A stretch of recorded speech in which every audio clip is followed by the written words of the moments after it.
বিশ্বকাপের দল ঘোষণা প্রসঙ্গ।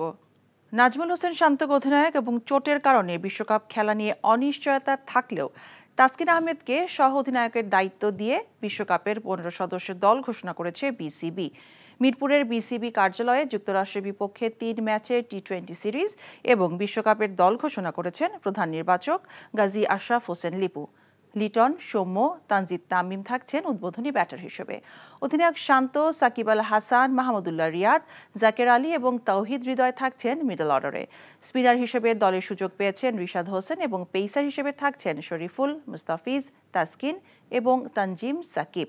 তাসকিনের সেরে উঠতে 2 সপ্তাহের মতো সময় লাগায় যুক্তরাষ্ট্রের বিপক্ষে খেলবেন না এই পেসার, তবে তাকে বিশ্বকাপে পাওয়া যাবে বলে আশা করছেন প্রধান নির্বাচক। প্রতিটা জায়গাতেই ডিসকাশন হয় কার কি রোল হবে, আমরা 6 ব্যাটার হলে কি দাঁড়াবে, টিমের ফরমেশনটা 7 ব্যাটার হলে কি দাঁড়াবে, সেটা একটা পয়েন্ট থাকে। তবে আমাদের বেশ কিছু খেলোয়াড় হয়তো ঠিক আকাঙ্ক্ষিত ফর্মে তারা ছিলেন না, সেটাই হয়তো আমাদের কিছু আলোচনার মধ্যে এসেছিল।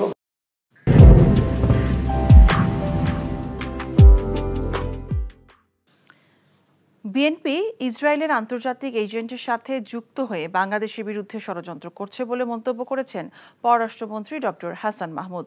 সকালে জাতীয় প্রেসক্লাবের সামনে ফিলিস্তিনে গণহত্যা বন্ধের দাবি এবং বিএনপির দেশবিরোধী ষড়যন্ত্রের বিরুদ্ধে মানববন্ধন ও সমাবেশে তিনি কথা বলেন। এ সময় তিনি ফিলিস্তিনের পাশে থাকার কথা উল্লেখ করে বলেন, কিছু ইসলামী দল আছে যারা কারণে অকারণে বায়তুল মোকাররমের সামনে সমাবেশ করে, তারা এখন কোথায়? তারা সরকারের বিরুদ্ধে ভাষণ দেয়, কিন্তু ফিলিস্তিনের পাশে দাঁড়ায়নি জানিয়ে এদের মুখোশ উন্মোচন করতে হবে বলে জানান পররাষ্ট্রমন্ত্রী। বিভিন্ন সময় ফিলিস্তিনকে সাহায্য করেছে সরকার এবং আরও শুকনো সামগ্রী সহ অন্যান্য সামগ্রী দিয়ে সহায়তা করা হবে বলে জানান পররাষ্ট্রমন্ত্রী। বাংলাদেশে বিএনপি এবং জামাত যারা মুসলমানদের ধর্মীয় সেন্টিমেন্ট নিয়ে রাজনীতি করার অপচেষ্টা চালায়, তারা আজ পর্যন্ত এই ফিলিস্তিনে ইসরায়েলি বাহিনীর বর্বরতার বিরুদ্ধে, গণহত্যার বিরুদ্ধে, মানবতার বিরুদ্ধে, অপরাধ সংঘটিত হওয়ার বিরুদ্ধে একটি শব্দ উচ্চারণ করে নাই। অনুমোদনহীন 5টি ইলেকট্রোলাইট ড্রিঙ্কস কোম্পানির মালিকের বিরুদ্ধে গ্রেফতারি পরোয়ানা জারি করেছে আদালত। আজ ঢাকা দক্ষিণ সিটি কর্পোরেশনের নিরাপদ খাদ্য আদালতের বিচারক আলাউল কবির এই গ্রেফতারি পরোয়ানা জারি করেন। আগামী 5, 6 এবং 9 জুন আদালতে উপস্থিত হয়ে মালিকপক্ষকে ব্যাখ্যা দিতে বলেছেন আদালত। হাসান মাহমুদের রিপোর্ট।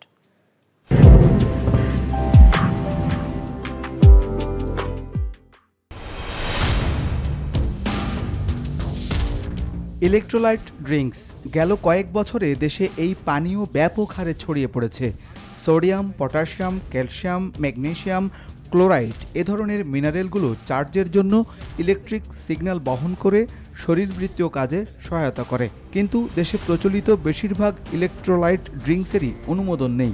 বাংলাদেশ নিরাপদ খাদ্য কর্তৃপক্ষের ক্ষমতাপ্রাপ্ত নিরাপদ খাদ্য পরিদর্শক মোহাম্মদ কামরুল হোসেন অনুমোদনহীন 5 কোম্পানির ইলেকট্রোলাইট ড্রিঙ্কস নিষিদ্ধ চেয়ে মামলা করেন।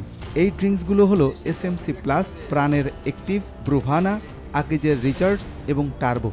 শক্তি যোগায়, ক্লান্তি দূর করে, পানি শূন্যতা দূর করে এবং ইত্যাদি আপনার অভিব্যক্তি তারা পণ্যের লেভেলের গায়ে, যা নিরাপদ খাদ্য আইন এবং নিরাপদ খাদ্য অভিধানমালা 2017 সুস্পষ্ট লঙ্ঘন।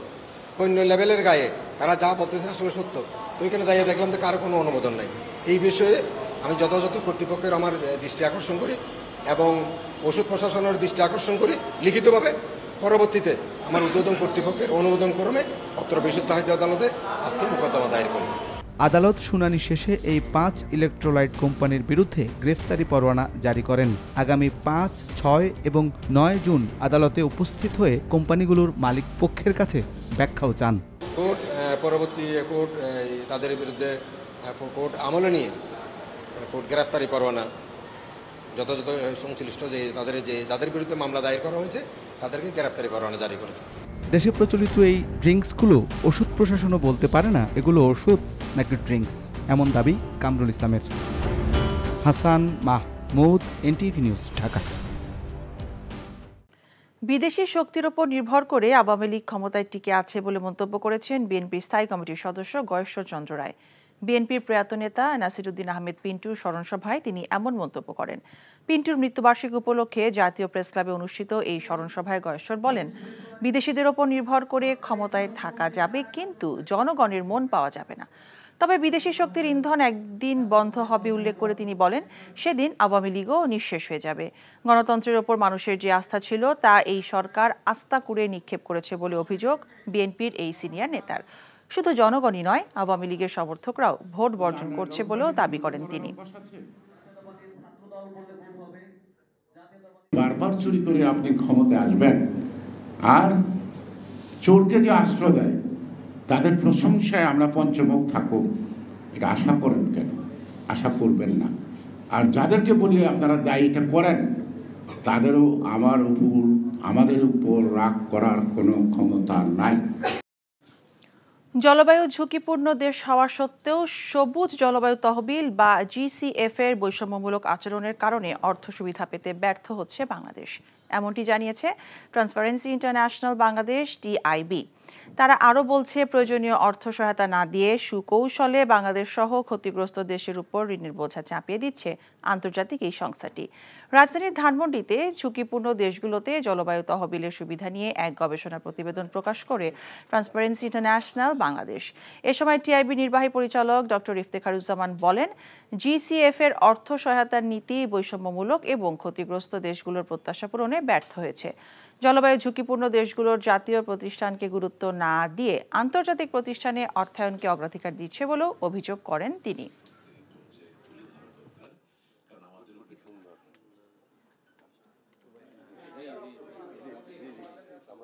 অভ্যন্তরীণ দুর্নীতি বলতে যা বোঝায় মোট দুর্নীতির যে ব্যাপক অর্থ, সেই বিবেচনায় আপনি বলতে পারেন যে হ্যাঁ, GCF দুর্নীতিগ্রস্ত এই অর্থে যে আসলে GCF এর নিজস্ব যে নীতিমালা সেটি তারা লঙ্ঘন করছে। GCF এর যে জবাবদিহিতা প্রতিষ্ঠান হিসেবে হওয়ার কথা সেটি সেখানে নেই। তারা অর্থায়নের স্বেচ্ছাচারিতা করছে, তারা বৈষম্যমূলক কাজ করছে, তারা তাদের পারফরমেন্সে ফেল করছে।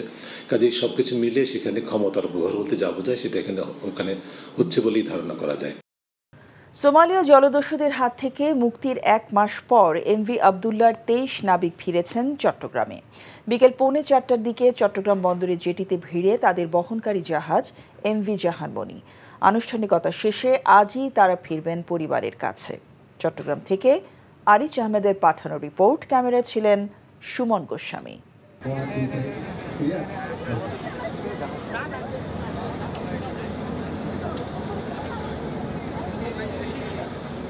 দীর্ঘ প্রতীক্ষার পর দেশের মাটিতে পা রাখলেন MV আবদুল্লাহর 23 নাবিক।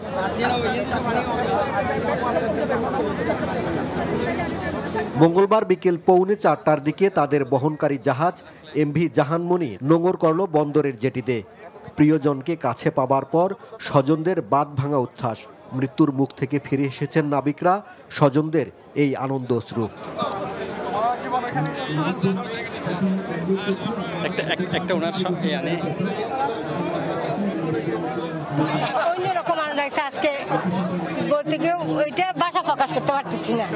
ছেলেকে পাই অন্যরকম আনন্দ। আমরা অত্যন্ত আনন্দিত ফিরে আসতে পেরেছি আপনাদের মাঝে। প্রত্যেকটা দিনই আমাদের অনিশ্চিত দিন ছিল, সেখান থেকে আপনাদের মাঝে ফিরে আসতে পেরে আমরা অত্যন্ত আনন্দিত এবং পরিবারের কাছে ফিরে আসতে পেরে আমরা অত্যন্ত আনন্দিত। আপনাদের কাছে কৃতজ্ঞতা।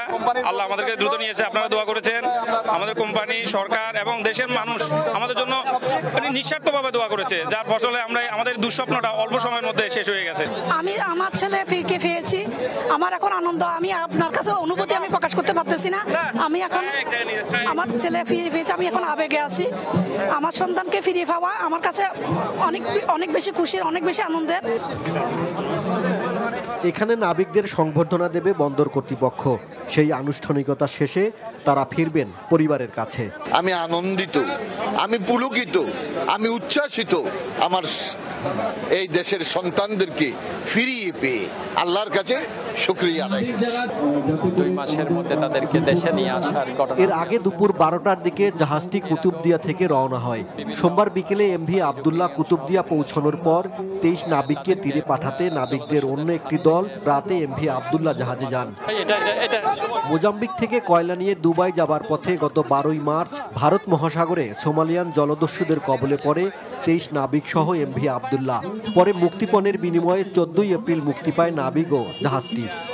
NTV news desk. দ্বিতীয় ধাপে 150টি উপজেলা পরিষদের নির্বাচন অনুষ্ঠিত হবে আগামী 21 মে। তাই প্রচারণায় ব্যস্ত প্রার্থীরা। কয়েকটি এলাকায় প্রার্থীর কর্মীদের ভয় ভীতি দেখানোর অভিযোগ উঠেছে প্রতিপক্ষের বিরুদ্ধে। আমাদের প্রতিনিধিদের পাঠানো তথ্য ও ছবিতে আহমেদ শরীফের ডেস্ক রিপোর্ট। ভোর থেকে গভীর রাত পর্যন্ত কুষ্টিয়ার মিরপুর, ভেড়ামারা, দৌলতপুর ও কুমারখালী উপজেলা পরিষদ নির্বাচনের প্রচারণায় ব্যস্ত সময় পার করছেন প্রার্থীরা। এই সময় চেয়ারম্যান প্রার্থী কামাল হোসেন প্রতিদ্বন্দ্বী প্রার্থী অ্যাডভোকেট আব্দুল হালিমের বিরুদ্ধে ভয়ভীতি ও হুমকি ধামকির অভিযোগ করেন। সাধারণ মানুষ আমার পক্ষে আছে, তারা বলছে যে 70% ভোট নিয়ে আপনি জয়লাভ করবেন। আমার পোস্টার এলাকায় কোনো পোস্টার নেই, পোস্টার সম্পূর্ণ পোস্টার ছিঁড়ে ফেলছে। আমি একটা ভোট তো যদিও পাই, তাও আমি মাঠে থাকবে, যত হুমকি দিক না কেন। যার জেতার কোনো সম্ভাবনা নাই, যার কোনো কর্মী নাই, যার কোনো দল নাই, যার কোনো জনগণ নাই, সে আবার কিসের, তাকে ভয় দেওয়ার কি আছে? লক্ষ্মীপুরের রামগঞ্জ উপজেলা নির্বাচন ঘিরে প্রচারণা জমে উঠেছে। যারা উন্নয়ন করতে পারবো এলাকায়, দেশের, থানায়, জেলায়, সারা বাংলাদেশে, এই ধরনের পরিবেশের লোক আমাদের দরকার। রাস্তাঘাট দেখতে হবে, জনগণের দেখতে হবে, গরিব দেখতে হবে, সবার দেখতে হবে। আনারস প্রতীকের প্রার্থী মোহাম্মদ ইমতিয়াজ আরাফাতের পক্ষে গণজোয়ার সৃষ্টি হয়েছে। তবে প্রতিদ্বন্দ্বী প্রার্থীরাও প্রচারণা চালিয়ে যাচ্ছেন। আমি সকলে জনগণের কাছে যাচ্ছি, তাদের দোয়া সমর্থন ভালোবাসা নিয়ে আমি ভোট করতেছি। আর আমি ভোটের মাঠে আলহামদুলিল্লাহ খুব ভালো অবস্থায় আছি। নির্বাচনী প্রচারণার ক্ষেত্রে কোনো বাধা বিপত্তি আমার কাছে এই পর্যন্ত আসে নাই। এই সুষ্ঠু ভোট হলে আমি আশাবাদী আমি বিপুল ভোটের মাধ্যমে জয়ী হব ইনশাআল্লাহ। পিরোজপুরে জমে উঠেছে দ্বিতীয় ধাপের উপজেলা পরিষদের নির্বাচনের প্রচারণা। প্রতীক বরাদ্দের পরপরই নির্বাচনী প্রচারে নামেন প্রার্থীরা। সন্ত্রাসমুক্ত এবং ব্যাপক উন্নয়নের যে সহযোগিতা করবে, আমরা সেই ধরনের প্রার্থীকে ভোট দিতে চাই। এদিকে চুয়াডাঙ্গা সদর উপজেলা নির্বাচনে ব্যস্ত সময় পার করছেন চেয়ারম্যান প্রার্থীরা। আহমেদ শরীফ, এনটিভি নিউজ ডেস্ক। 1 মাস 8 দিন বন্ধের পর উৎপাদনে ফিরেছে চাঁদপুর 150 মেগাওয়াট কম্বাইন্ড সাইকেল বিদ্যুৎ উৎপাদন কেন্দ্র। এর মধ্য দিয়ে উৎপাদিত 50 মেগাওয়াট বিদ্যুৎ জাতীয় গ্রিডে যুক্ত হবে। বিদ্যুৎ উৎপাদন কেন্দ্রের ব্যবস্থাপক মোহাম্মদ নুরুল আফসার জানান, 2022 সালে ডিসেম্বর মাস থেকে নিয়মিত পরীক্ষার অংশ হিসেবে দীর্ঘ 14 মাস বন্ধ থাকার পর চলতি বছরের মার্চের 10 তারিখে চাঁদপুর 150 মেগাওয়াট বিদ্যুৎ উৎপাদন ক্ষমতা সম্পন্ন গ্যাস টারবাইন 100 মেগাওয়াট ইউনিট উৎপাদনে আসে। তবে অপর 50 মেগাওয়াট ইউনিট তখনও চালু করা সম্ভব হয়নি। মার্চ মাসে চালু ছিল। এপ্রিল মাসের 5 তারিখে জেনারেটর বেয়ারিংয়ে ওয়েল লিকেজ থেকে ছোট আকারের অগ্নিকাণ্ডে আবারও উৎপাদন বন্ধ হয়ে যায়। বেয়ারিংয়ে ওয়েল লিকেজ মেরামত কাজের জন্য 1 মাস 8 দিন বন্ধ থাকার পর সোমবার রাত 50 মেগাওয়াট উৎপাদনে যেতে সক্ষম হয়। শেরপুরে অবৈধ ভারতে চিনি রাখার দায়ে এক ব্যবসায়ীকে গ্রেফতার করেছে ডিবি পুলিশ। পুলিশ জানায়, ভারত থেকে অবৈধভাবে পাচার করে 1292 বস্তা চিনি বাংলাদেশে আনা হয়। এসব চিনি বিভিন্ন কোম্পানি মোড়কে বাজারজাতের উদ্দেশ্যে মজুদ করা হয়েছে। এমন সংবাদের ভিত্তিতে গতরাতে অভিযান চালায় ডিবি পুলিশ। অভিযানে 1292 বস্তা চিনি সহ রুহুল আমিন নামে এক চিনি ব্যবসায়ীকে গ্রেফতার করা হয়। 2022 সালে দেশের বহুল আলোচিত ঘটনা নিজ বাড়ি হতে নিখোঁজ সেই রহিমা বেগম অপহরণ মামলাটি অবশেষে জবনিকা হয়েছে। সোমবার নারী ও শিশু অপরাধ ট্রাইব্যুনালের বিচারক জামিরুল হায়দার সিআইডির দেয়া ফাইল রিপোর্ট গ্রহণ করে 5 আসামিকে মামলা থেকে অব্যাহতি দিয়েছেন। মিথ্যা মামলা দিয়ে অযথা হয়রানি করার জন্য বাদী ও কথিত ভিকটিম সহ তার কন্যাদের বিরুদ্ধে আইনি ব্যবস্থা নিতে অভিমত দিয়েছে পিবিআই এবং সিআইডির তদন্ত রিপোর্টে।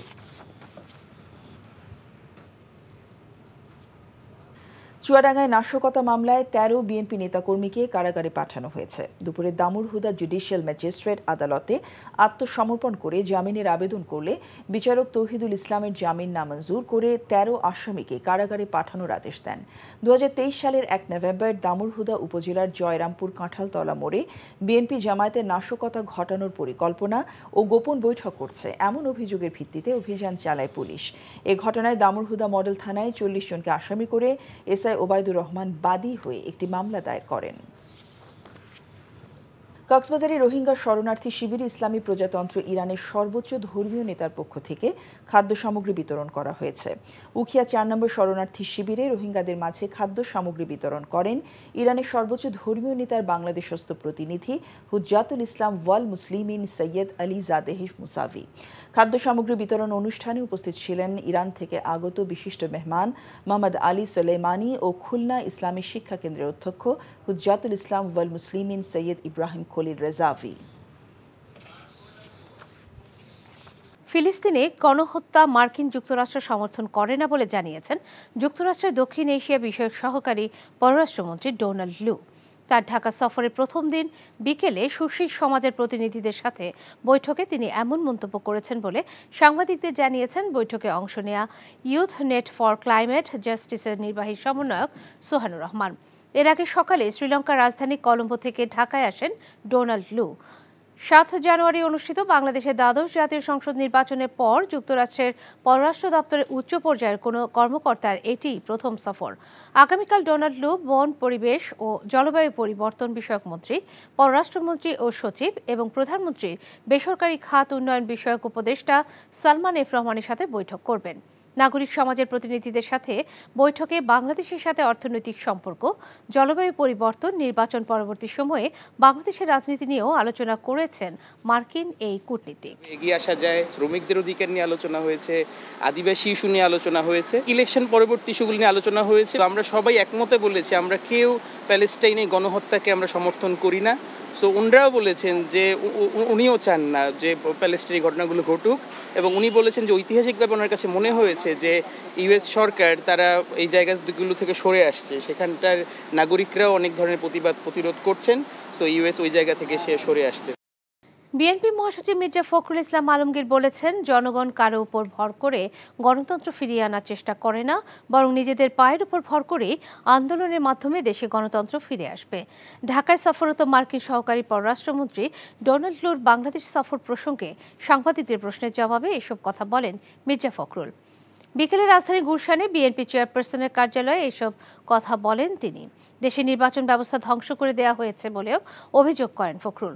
63টি রাজনৈতিক দল যুগপৎভাবে আন্দোলন করেছে উল্লেখ করে বিএনপি মহাসচিব জানান, গণ অধিকার পরিষদ সহ সমমনা রাজনৈতিক দলগুলোর সঙ্গে বর্তমান পরিস্থিতি বিচার বিশ্লেষণ করে আন্দোলনের রূপরেখা তৈরি করা হচ্ছে। বাংলাদেশের জনগণ কারো উপরে নির্ভর করে তার গণতান্ত্রিক অধিকার ফিরিয়ে আনবে এটা আমরা মনে করি না। বাংলাদেশের জনগণ সবসময় তার নিজের শক্তিতে, নিজের পায়ের উপর ভর করেই 70 সালের পূর্বেও আন্দোলন করেছে, 70-এ আন্দোলন করেছে, 71-এ মুক্তিযুদ্ধ করেছে, এবং পরবর্তীকালেও আমরা যে আন্দোলন করছি সম্পূর্ণ জনগণের শক্তিতেই নির্ভর করে আমরা আন্দোলন করছি গণতন্ত্রকে পুনরুদ্ধার করার জন্য। মার্কিন স্যাংশন ও দেশটির ভিসা নীতি নিয়ে বাংলাদেশ পরোয়া করে না বলে জানিয়েছেন আওয়ামী লীগের সাধারণ সম্পাদক এবং সড়ক পরিবহন ও সেতু মন্ত্রী ওবায়দুল কাদের। তিনি বলেন, বাংলাদেশে কাউকে দাওয়াত করে আনেনি, নিজেদের এজেন্ডা বাস্তবায়ন করতে এসেছেন মার্কিন সহকারী পররাষ্ট্রমন্ত্রী ডোনাল্ড লু। সকালে সচিবালয়ে সাংবাদিকদের প্রশ্নের জবাবে এসব কথা বলেন ওবায়দুল কাদের। তামজিদ সুমনের রিপোর্ট। তাকে দিয়ে প্রশ্ন করেন। নিজ মন্ত্রণালয়ের বিভিন্ন উন্নয়ন প্রকল্প ও সমসাময়িক রাজনীতি নিয়ে সংবাদ সম্মেলন করেন সড়ক পরিবহন ও সেতুমন্ত্রী ওবায়দুল কাদের। এ সময় মেট্রো রেলের ভ্যাটের বিষয়ে কাদের বলেন, 15% ভ্যাট আরোপ বাস্তবসম্মত হবে না। বিআরটি প্রকল্পের সুবিধা সাধারণ জনগণ পেতে শুরু করেছে উল্লেখ করে মন্ত্রী বলেন, ডিসেম্বরের মধ্যে বিআরটিসি বাস সার্ভিস চালু করতে বিদেশ থেকে বাস আমদানির উদ্যোগ নেওয়া হচ্ছে। ভারতের কাছে ইলেকট্রিক বাস আমদানির প্রস্তাব দেব।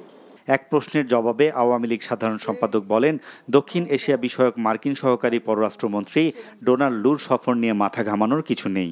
একটা দেশের তিনি পররাষ্ট্রমন্ত্রীও, একজন সহকারী পররাষ্ট্রমন্ত্রী, তাকে নিয়ে বাংলাদেশে তো মাতামতি করে তার প্রয়োজনে সে আসছে, তাদের এজেন্ডা আছে, বিভিন্ন বিষয় নিয়ে আলাপ আলোচনা, তো সেটা তারা করতে আসছে।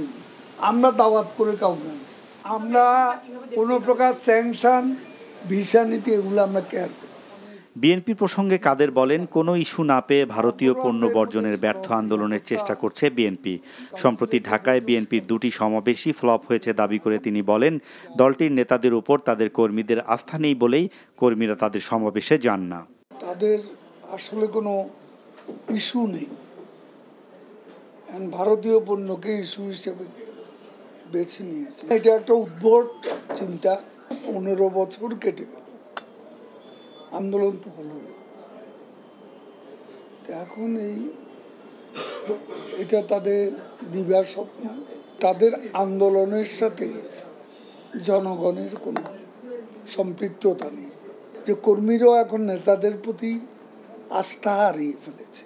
সড়কের শৃঙ্খলা প্রশ্নে ওবায়দুল কাদের বলেন, সড়ক ব্যবস্থাপনায় বিশ্বব্যাংকের প্রজেক্ট ভালোভাবে বাস্তবায়ন করতে পারলে সড়কের শৃঙ্খলা ফিরে আসবে।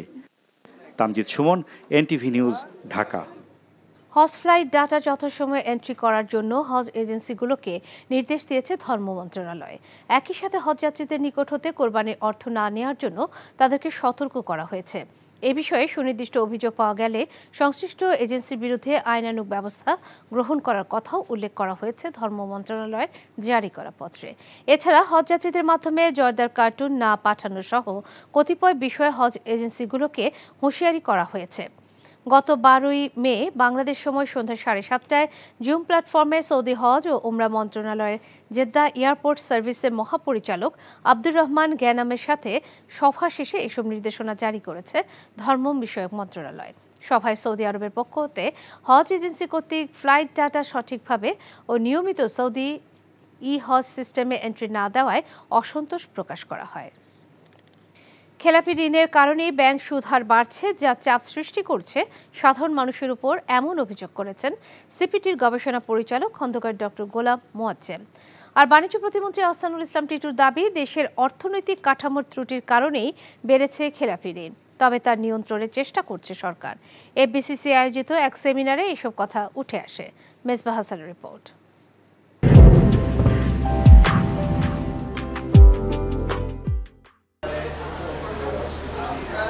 দেশের চলমান অর্থনৈতিক চাপের মধ্যে ব্যাংকিং খাতে ঋণ আদায় চলছে ধীর গতিতে, ফলে এই খাতে খেলাপি ঋণের হার বাড়ছেই। বাংলাদেশ ব্যাংকের সর্বশেষ তথ্য অনুযায়ী গেল বছরের ডিসেম্বর পর্যন্ত ব্যাংকগুলোর খেলাপি ঋণের পরিমাণ দাঁড়িয়েছে 1,45,633 কোটি টাকা, যা মোট ঋণের 9%। এই সেমিনারেও উঠে এলো দেশের অর্থনৈতিক উন্নয়নের জন্য উদ্বেগের বড় কারণ খেলাপি ঋণ। সিপিডি বলছে, শুধু ব্যাংকের অনাদায়ী ঋণ নয়, ব্যবসায়ের ক্ষেত্রে অবকাঠামোগত সার্বিক পরিবেশ নিয়েও রয়েছে নানা অনিশ্চয়তা। ব্যবসার ক্ষেত্রে যে ব্যাংকে যে বিপুল পরিমাণে যে অনাদায়ী ঋণ, এটা একটা বড় কারণে ব্যাংকের কস্ট বাড়িয়ে দিচ্ছে, এবং সেই কস্টের দায়টা পড়ছে হলো ব্যবসায়ীদের উপরে, which should not be. So সেটাকে কিভাবে কমিয়ে আনা যায়, that is also very very important too, এবং সেটার একটা বড় জায়গা হচ্ছে এসএমই। দীর্ঘদিনের বিনিয়োগের খরা নিয়ে প্রশ্ন তোলেন ব্যবসায়ীরা। অভিযোগ করেন, জ্বালানি সংকট, করের বোঝা ও সনদ জটিলতার কারণেই ব্যবসায়ের পরিবেশ বাধাগ্রস্ত হচ্ছে। প্রতিটি ক্ষেত্রে ব্যাংক ট্যাক্স আহরণ ক্ষেত্রের জটিলতা এবং হয়রানিমূলক যে পরিস্থিতি, সেখান থেকে আমাদের উদ্ধার করতে হবে, এবং এটা করতে গিয়ে ব্যবসায়ীরা অনেক সময় ইজ অফ ডুইং এবং কস্ট অফ ডুইং বিজনেস দুইটাই কিন্তু তারা বেশি হচ্ছে। আমি সেজন্য বারবার বলি যে অটোমেশন এবং অটোমেশনের কোনো বিকল্প নাই। অনুষ্ঠানে বাণিজ্য প্রতিমন্ত্রী বলেন, দীর্ঘ সময় খেলাপি ঋণ কমাতে না পারা 2026 সালে উন্নয়নশীল দেশে উন্নতি হতে বড় চ্যালেঞ্জ হয়ে দাঁড়াবে। In Bangladesh last 52 years we did not take effective measure so that our banking sector can flourish. Businessmen take risk, sometimes they success, sometimes they fail, but in Bangladesh we have no exit. আমাদের দেশে এমন একটা দেশ যে দুর্যোগ, বন্যা কি নাই, তারপরেও কিন্তু আমরা বারবার ঘুরে দাঁড়াই। সো আমাদের এই ঘুরে দাঁড়ানোটাই আমাদের সামনের দিকে এগিয়ে নিয়ে যাবে। ব্যবসায়ীদের অভিযোগ, ডলারের চড়া দাম, আমদানির কড়াকড়ি, অতিরিক্ত কর আরোপ সহ নানা চ্যালেঞ্জের মুখোমুখি হতে হচ্ছে তাদের। Mezbah Hasan, NTV news, Dhaka. বিশ্বকাপের দল ঘোষণা প্রসঙ্গ। টি-20 বিশ্বকাপের জন্য 15 সদস্যের স্কোয়াড ঘোষণা করেছে বিসিবি। পুরো ফিট না হয়েও সহ অধিনায়ক হিসেবে দলে জায়গা পেয়েছেন তাসকিন আহমেদ। মূল পর্ব খেলার আগে যুক্তরাষ্ট্রের বিপক্ষে 3 ম্যাচের টি-20 সিরিজে পাওয়া যাচ্ছে না তাসকিনকে। ফিট না হলে ট্রাভেলিং রিজার্ভ হিসেবে কপাল খুলবে আরেক পেসার হাসান মাহমুদের। রিপোর্ট কুশল ইয়াসিনের। মিরপুরে বিসিবি কার্যালয়ে টি-20 বিশ্বকাপ ও যুক্তরাষ্ট্রের বিপক্ষে 3 ম্যাচের সিরিজের জন্য দল ঘোষণা করেছেন প্রধান নির্বাচক গাজী আশরাফ হোসেন লিপু। লিটন, সৌম্য, তানজিদ তামিম থাকছেন উদ্বোধনী ব্যাটার হিসেবে। অধিনায়ক নাজমুল শান্ত, সাকিব আল হাসান, মাহমুদুল্লাহ রিয়াদ, জাকের আলী ও তাওহিদ হৃদয় রয়েছেন মিডল অর্ডারে। পেসার হিসেবে থাকছেন শরীফুল, মুস্তাফিজ, তাসকিন ও তানজিম সাকিব। রিজার্ভে রয়েছেন হাসান মাহমুদ ও বামহাতি ব্যাটার আফিফ হোসেন। পাঁজরের চোট পাওয়ায় তাসকিনের সেরে উঠতে 2 সপ্তাহের মতো সময় লাগায় যুক্তরাষ্ট্রের বিপক্ষে খেলবেন না তিনি। বিশ্বকাপেও যদি তাসকিন খেলতে না পারেন, বিকল্প হিসেবে রয়েছেন হাসান। এবারে সিলেকশন এবং রিপ্লেসমেন্ট পলিসি আইসিসি যেটা, সেখানে আপনি একজন ইনজুর্ড খেলোয়াড়কেও ক্যারি করতে পারবেন, যাকে আপনি পরবর্তী পর্যায়ে যদি তার আকাঙ্ক্ষিত রিকভারি না হয় তখনও আপনি তাকে বদলাতে পারবেন। ইটস নট যে কাউকে একদম ফ্রেশ সবাইকেই আমাদের 25 তারিখের মধ্যে নিয়ে ঢুকতে হবে। এদিকে স্পিনার হিসেবে সাকিবের সঙ্গী হচ্ছেন শেখ মেহেদী, রিশাদ হোসেন ও তানভীর ইসলাম। ওয়েস্ট ইন্ডিজের কন্ডিশনে স্পিনাররা বাড়তি সুবিধা পেতে পারেন বলে মনে করেন নির্বাচক প্যানেলের অন্যতম সদস্য আব্দুর রাজ্জাক। টি-20 ওয়ার্ল্ড কাপ এটা, তো খুব স্বাভাবিকভাবে আইসিসি তদারকি করবে উইকেটের, তো খুব যে আহামরি কিছু পাবে সেটা না, বাট হয় যে ওয়েদারের কারণেই যে বেনিফিটটা পাবে, তো ডেফিনেটলি আমরা সেটাতে বেনিফিটেড হব বলে আমি বিশ্বাসী। বিশ্বকাপ ও যুক্তরাষ্ট্রের বিপক্ষে 3 ম্যাচ সিরিজ খেলতে বুধবার রাতে বিমানে চড়বে টিম বাংলাদেশ। 8 জুন শ্রীলঙ্কার বিপক্ষে ম্যাচ দিয়ে বিশ্বকাপ মিশন শুরু হবে লাল সবুজদের। কুশল ইয়াসির, এনটিভি নিউজ, ঢাকা। শ্রমিক সংগঠন করার ক্ষেত্রে 10% শ্রমিকের সম্মতির ব্যাপারে আইএলওর সুপারিশ থাকলেও 15% সম্মতি নেওয়ার সিদ্ধান্তকে স্বাগত জানিয়েছে তারা। শ্রম আইন নিয়ে আন্তর্জাতিক শ্রম সংস্থা আইএলওর বিশেষজ্ঞ প্রতিনিধির সাথে 3 দিনের ধারাবাহিক বৈঠক শেষে সচিবালয়ে একথা বলেন তিনি। জানান, মালিক, শ্রমিক ও সরকার সবার জন্য গ্রহণযোগ্য করতে শ্রম আইনের সংশোধন করা হচ্ছে। মন্ত্রী বলেন, আইএলওর সুপারিশগুলো নিয়ে তাদের সাথে বিস্তারিত আলোচনা হয়েছে। বাংলাদেশের বাস্তবতায় শ্রমিক অধিকার বাস্তবায়ন করতে শ্রম আইন সংশোধন করা হচ্ছে। ভবিষ্যতে আইন উন্নয়নের সুযোগ থাকবে জানিয়ে মন্ত্রী বলেন, আইন সংশোধনে বাংলাদেশ সরকারের উদ্যোগে সন্তোষ প্রকাশ করেছে আইএলও। আইএলওর কিছু সুপারিশ নিয়ে নীতি নির্ধারণী পর্যায়ে আলোচনা করা হবে বলেও জানান মন্ত্রী।